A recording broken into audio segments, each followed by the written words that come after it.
माननीय अध्यक्षा महोदया, अभी कुछ दिन पहले इन लोगों ने मनीष सिसोदिया जी के खिलाफ एक पूरी मनगढ़ंत और झूठी एफआईआर करी, केस दर्ज किया कि मनीष सिसोदिया जी पैसे खा गए, शराब नीति में पैसे खा गए। हम लोग पब्लिक लाइफ में हैं। पब्लिक लाइफ में आदमी को किसी भी तरह की जांच पड़ताल के लिए हमेशा तैयार रहना चाहिए। मुझे बेहद खुशी है कि तुरंत मनीष जी ने बयान दिया कि मैं सब तरह की जांच के लिए तैयार हूँ, सीबीआई, ईडी जो जांच करना चाहे जांच कर ले।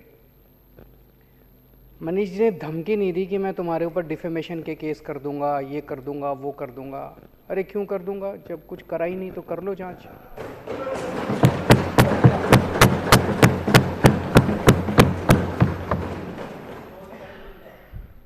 तो आरोप लगा कि मनीष सिसोदिया जी शराब की नीति में पैसे खा गए। तो वो पैसे ढूंढने के लिए सीबीआई इनके घर गई। तो खूब ढूंढा उन्होंने, चारों तरफ काफ़ी देर ढूंढा, सारा 14 घंटे तक उन्होंने ढूंढा, सब कुछ देखा, गद्दे फाड़े, तकिए फाड़े, बता रहे हैं दीवारें भी यूं यूं करके देखी, खोखली मिलती तो शायद दीवारें भी तोड़ देते, लेकिन कुछ नहीं मिला उनको। 14 घंटे के बाद वो चले गए। बट 6-7 घंटे तक गहन पूछताछ की।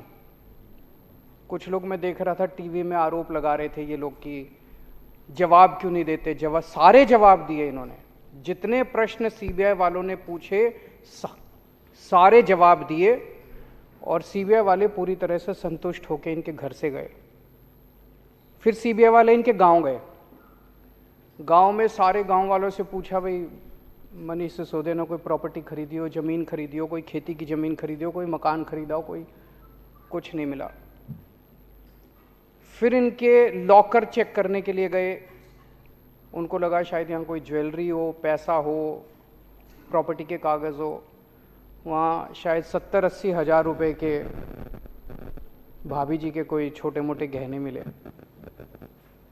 तो लॉकर चेक कर लिया, गांव में सारी प्रॉपर्टी चेक कर ली, सब कुछ चेक कर लिया, कुछ भी नहीं मिला।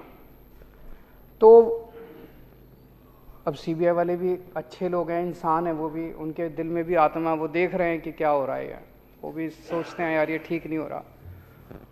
वो जाते जाते कह रहे थे इनको, कहते हैं जी कुछ नहीं मिला हम लोगों को, लेकिन ऊपर से प्रेशर इतना ज़्यादा है कि एक बार आपको गिरफ्तार तो करना पड़ेगा। तो मनीष जी ने उनको कहा, भाई चिंता मत करो, जब भी गिरफ्तार करना हो मेरे को बता देना, मैं आ जाऊँगा, मेरे को गिरफ्तार कर लेना। तो गिरफ्तार तो होंगे ये, लेकिन मोटे मोटे तौर पे सारा देश देख रहा है, भाई सारी जांच कर ली, सब कुछ कर लिया, कुछ नहीं मिला, पाक साफ। एक तरह से मैं बार बार कहता हूं कि हम लोग बार बार प्रधानमंत्री मोदी जी से ईमानदारी का सर्टिफिकेट लेके आए हैं, तो एक बार फिर से प्रधानमंत्री जी ने मनीष सिसोदिया को ईमानदारी का सर्टिफिकेट दिया है कि तुम सबसे ईमानदार। बाकी राजनीति तो चलती रहेगी, गिरफ्तारी जो है वो तो राजनीतिक होगी। मैं ये देख रहा था कि इस तरह के झूठे सच्चे केस कर करके, इंक्वायरी कर करके मिलता क्या है इनको। मानव जीवन का मुझे लगता है 3-4 हजार साल का इतिहास है। इन 3-4 हजार साल में शायद आम आदमी पार्टी ऐसी पार्टी है जिसके ऊपर सबसे ज्यादा केस हुए होंगे पूरी दुनिया में, पूरे इंसान। मैं सारा आज डेटा लेके आया हूं। हमारे 49 एमएलए के ऊपर 169 केस हुए हैं। छोटी सी पार्टी है, अभी अभी पैदा हुई है, और हमारे ऊपर 169 केस कर दिए इन्होंने। 49 एमएलए पे 169 केस कर दिए। 169 में से 134 केस खत्म हो गए, कोर्ट ने खत्म कर दिए। कोर्ट ने कहा भी कुछ नहीं है इन केस में। खूब डांटा इनको, पुलिस वगैरह को, कि क्या बेकार की। 35 केस अभी पेंडिंग है, वो भी खत्म हो जाएंगे थोड़े बहुत दिन में। इसमें मैं देख रहा था 16 केस मेरे ऊपर करे थे इन्होंने। 16 में से 12 में तो मैं बरी हो गया, 4 पेंडिंग है। 13 केस मनीष जी के ऊपर करे थे, उसमें से 10 में ये बरी हो गए, 3 पेंडिंग है। जैन साहब के ऊपर 4 केस करे थे, 2 में बरी हो गए, 2 पेंडिंग हैं। दिनेश मोहनिया पे 10 केस करे थे, 9 में बरी हो गए, 1 पेंडिंग है। वंदना कुमारी पे 6 केस करे थे, सारे बरी हो गए। अखिलेश त्रिपाठी पे 4 करे थे, 3 बरी हो गए। इस तरह से पूरी लिस्ट है 49 MLAs की। इन्होंने हमारी बोले बसों की खरीद पे घोटाला हो गया, कर लो जी, आ जाओ जांच कर लो। कर ली सारी जांच, कुछ नहीं मिला, एक नए पैसे का कुछ नहीं मिला। बोले शराब पॉलिसी में घोटाला हो गया, उसमें कुछ नहीं मिला अभी तक। तो स्कूलों में घोटाला हो गया, सारे स्कूलों की भी जांच, 4 साल हो गए इनको स्कूलों की जांच करते करते, उसमें भी कुछ नहीं मिला।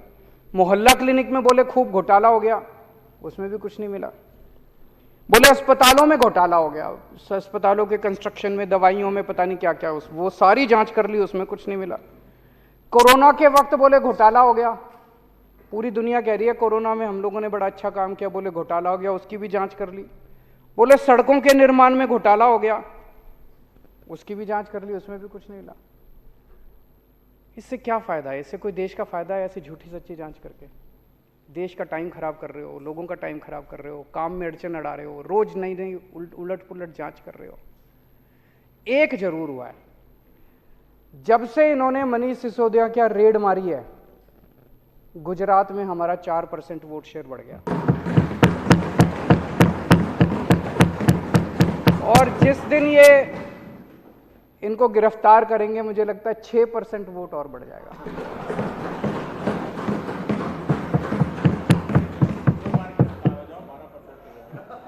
फिर अगर 2 बार गिरफ्तार हो गए तो सरकार ही बन जाएगी गुजरात में।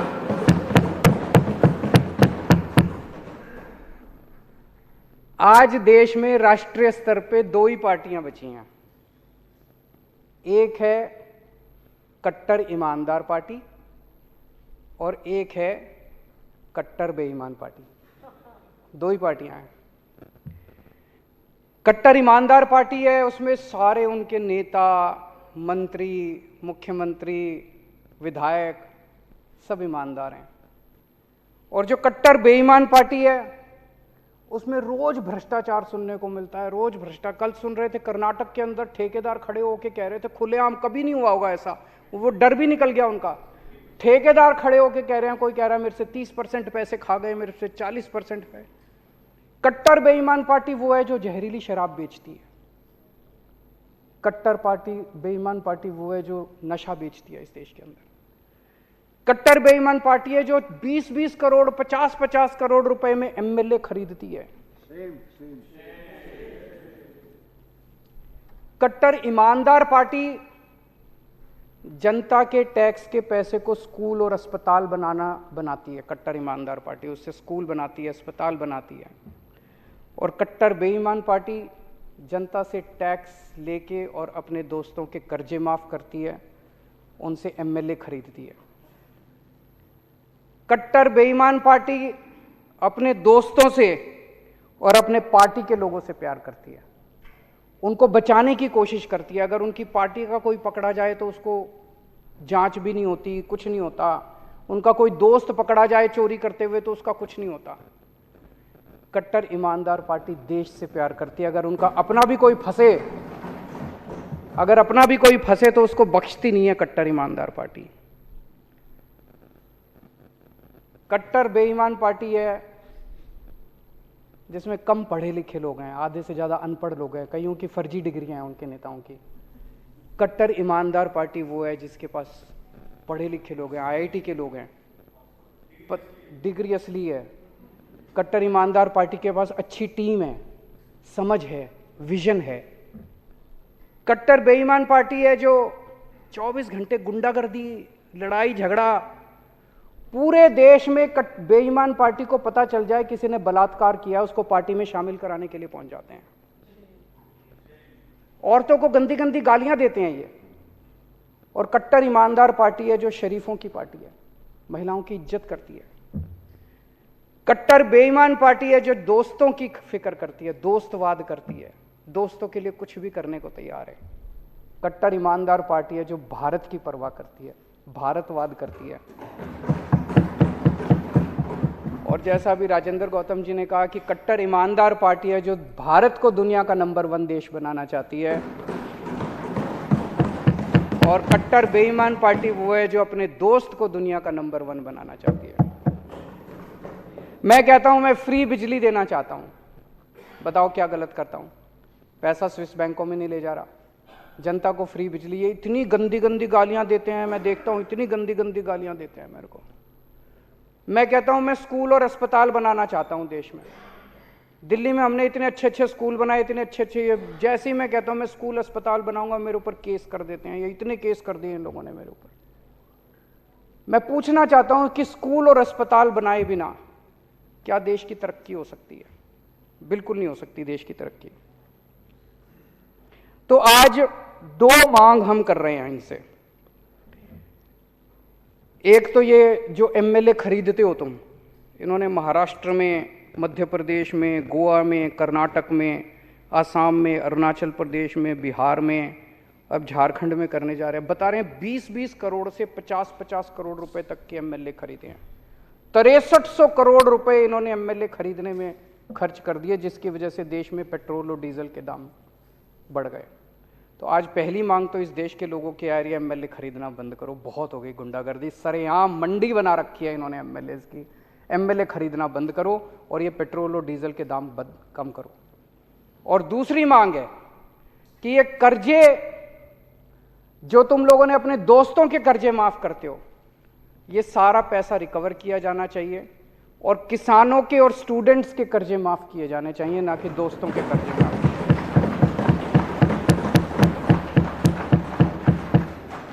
ये डिबेट आजकल अमेरिका में भी चल रहा है। अमेरिका के अंदर भी 2 पार्टियां हैं।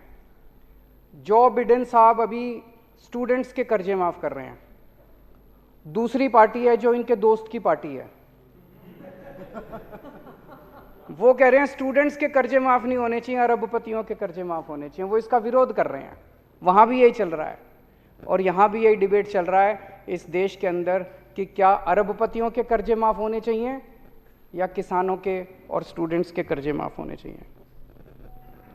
मैंने पिछले कुछ दिनों से देख रहा हूं जो टीवी में चल रहा है, जो डिबेट चल रही है, बहुत आहत हूं मैं। ये चल क्या रहा है? मतलब ऐसा लड़ाई झगड़ा, हमारा कसूर क्या है? मैं देख रहा था स्कूलों के ऊपर ऐसे टूट के पड़े हैं ये कि इन्होंने क्या आरोप लगा रहे हैं कि इतने स्कूल क्यों बना दिए, इतने स्कूल क्यों बना दिए। तो स्कूल बनाना तो अच्छी बात है, किसी भी देश में स्कूल बनाना तो अच्छी बात है, बताओ क्या गलत करा। इनका दूसरा आरोप है स्कूलों में इतने कमरे क्यों बना दिए। अब कमरों में हम तो रह नहीं रहे, बच्चे पढ़ रहे हैं यार कमरों के अंदर, तुमको क्या तकलीफ है? बोले गरीबों के बच्चों के लिए इतने कमरों की क्या जरूरत है? गरीबों के बच्चे तो कम कमरों में भी पढ़ लेंगे, एक एक कमरों में 100-100 ठूस दो, पढ़ लेंगे। अरे हम गरीबों के बच्चों को, मिडिल क्लास के बच्चों को अच्छी शिक्षा देना चाहते हैं, तुमको क्या तकलीफ है? तुम अपने बच्चों को विदेश भेजते हो, हम अपने बच्चों को अपने देश के अंदर अच्छी शिक्षा नहीं दे सकते क्या? कहते गरीबों के बच्चों के लिए इतने स्कूल बना दिए, गरीबों के बच्चों के लिए इतने टॉयलेट क्यों बना दिए। बताओ, टॉयलेट, ज्यादा टॉयलेट बना के हम क्या करेंगे उसका? हमारा उसमें क्या रोल है यार? पहले ऐसे जमाना था जहां पे टॉयलेट्स ही नहीं होते थे स्कूलों के अंदर, बच्चियों को अपने घर जाना पड़ता था अगर जरूरत पड़ती थी। आज अगर हमने अच्छे टॉयलेट बना दिए, वहां हमारी बेटियों को, बच्चों को अगर सुविधा मिल रही है, तो इसमें क्या तकलीफ है? ये आरोप है इनके, ज्यादा स्कूल क्यों बना दिए। फिर कह रहे हैं क्लासों में इतना डिजिटल बोर्ड लगाने की क्या जरूरत थी, इतने शानदार डेस्क बनाने की क्या जरूरत है? गरीबों के बच्चे, रिक्शे वाले के बच्चे, मजदूर के बच्चे, इन लोगों को क्या जरूरत है इतने अच्छे अच्छे डेस्कों पे पढ़ने की? इन लोगों को क्या जरूरत है डिजिटल बोर्ड की? इतना पैसा खर्चने की क्या जरूरत थी? हम तो करेंगे, हम अच्छी शिक्षा देंगे। अब ये देश बदलेगा, अब ये देश रुकने वाला नहीं है। तुम लोगों ने गरीबों का मजाक बना दिया था इस देश के अंदर, अब इस देश के गरीबों को अच्छी शिक्षा मिलेगी और तुमसे आंखों में आंखें मिला के तुम्हारा सामना करेंगे गरीबों के बच्चे।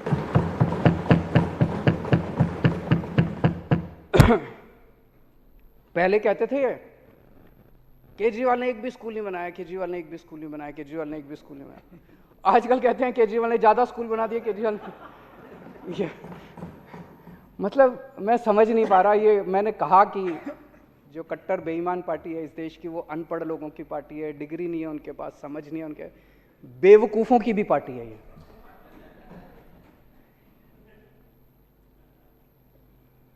एक मैं देख रहा था आजकल स्कूलों में घूम रहे हैं ये, कल मैंने देखा सौरभ के साथ लड़ाई झगड़ा हो रहा था। आजकल स्कूलों में घूम रहे हैं कि कमी निकालनी है, कुछ भी कमी निकालनी है। यार जबरदस्ती कमी निकालने की क्या जरूरत है? अच्छे स्कूल बने हैं, अप्रिशिएट करो, आप भी बनाओ, लंबी लकीर खींचो।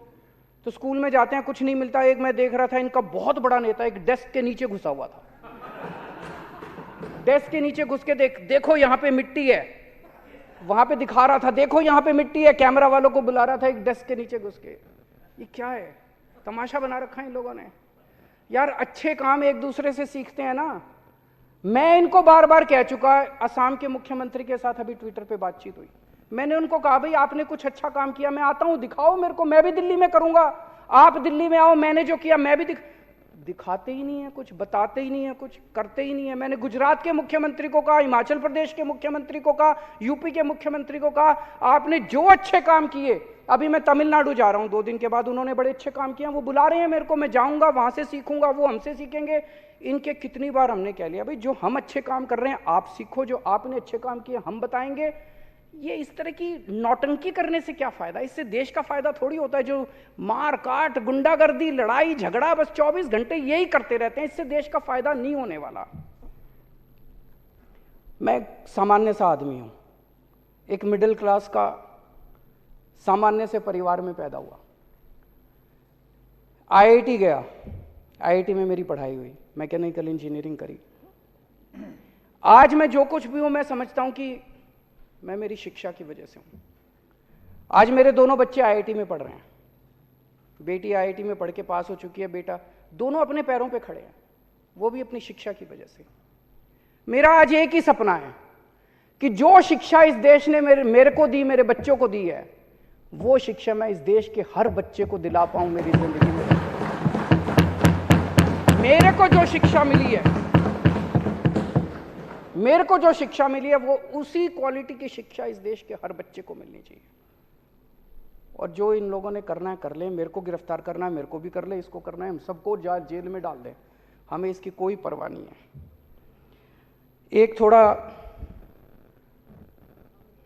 एक दो दिन पहले रिपोर्ट आई थी कि दिल्ली के अंदर कानून व्यवस्था बहुत ज़्यादा खराब हो गई है, उसके लेके हम सब लोग चिंतित हैं। हम इसमें किसी भी किस्म की राजनीति नहीं चाहते। हम चाहते हैं कि एलजी साहब और केंद्र सरकार इस बारे में जो भी उचित कदम है वो उठाएगी। हमसे जो भी सहायता चाहिए हम करने को तैयार हैं अपने अपने स्तर के ऊपर। लेकिन महिलाओं की सुरक्षा को लेके जो रिपोर्ट आई है वो बहुत ज़्यादा चिंताजनक है कि पूरे देश के अंदर सबसे अनसेफ मेट्रो जो है वो दिल्ली है। ये दाग हम बर्दाश्त नहीं कर सकते। हम अपनी महिलाओं को हम चाहते हैं वो सबके लिए सुरक्षित हो। और आज पढ़ा हमने न्यूज़पेपर में, मीडिया में भी देखा कि एक बच्ची को गोली मार के 3 लड़कों ने उसकी हत्या कर दी। इसकी हम कठोर निंदा करते हैं। उसमें से 2 लड़के बता रहे हैं पकड़े गए हैं, एक अभी भी फरार है, वो भी पकड़ा गया है। इस किस्म की इंसिडेंट्स किसी भी सभ्य सोसाइटी में शोभा नहीं देते, उसकी हम कड़ी निंदा करते हैं। आज ये जो कॉन्फिडेंस मोशन लाया गया है, इसका सबसे बड़ा पर्पस ये है कि पूरे देश के अंदर जो इन लोगों ने माहौल बना लिया, इनको लगता है कि किसी को भी खरीदा जा सकता है, आम आदमी पार्टी वालों को नहीं खरीदा जा सकता। आज ये हम इस देश के सामने साबित करेंगे। इन्होंने 40 एमएलए खरीदने का प्लान बनाया था। हमारे 12 एमएलए से संपर्क किया, बोले 20-20 करोड़ रुपए ले लो और 40 को ले आओ। 800 करोड़ रुपए इन्होंने रख रखे थे। हमारा एक भी एमएलए नहीं बिका। इनका ऑपरेशन लोटस फेल हो गया। हमारे टोटल 62 एमएलए हैं। 62 में से स्पीकर साहब अभी कनाडा गए हुए हैं, नरेश बाल्यान ऑस्ट्रेलिया गए हुए हैं, सतिंदर जैन साहब अभी जेल में हैं। उन 3 को छोड़ के आज 59 एमएलए यहाँ मौजूद है। काउंटिंग कर लेना।